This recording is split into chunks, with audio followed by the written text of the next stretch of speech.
बस लग रहे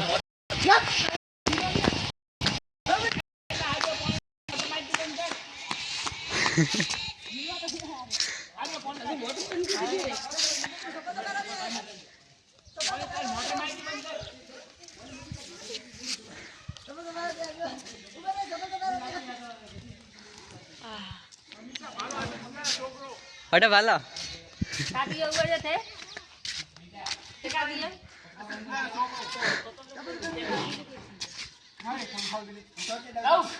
आप कुछ कहना चाहेंगे इनके बारे में? नहीं हमने बदला ले लिया हमारे देखो अमन मेल जाओ यूट्यूब में लगा